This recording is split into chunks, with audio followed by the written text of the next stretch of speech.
Hi students and parents. This is Alexandria Citterio at Hickory Hills Middle School. I'm the 8th grade math teacher, and I just wanted to introduce myself and say hi and give you a quick room tour. So I reside in room 213 upstairs in the corner. So we got student desks. Got the agenda back there for the whole week for seated and virtual. Got our cabinets, our turn-in trays in the front of the room here. So we've got one thing we do in my class, which is kind of fun, is the beginning of the hour. We do the first 5 here, which is a question that I ask the kids in the first 5 minutes of class just to get them thinking.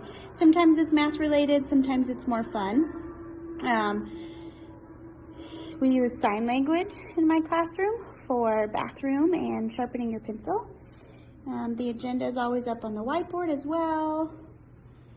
And I write down some past assignments, keep kids organized, and then my section of the classroom.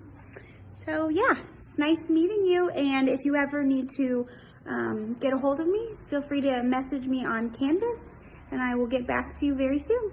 Bye guys.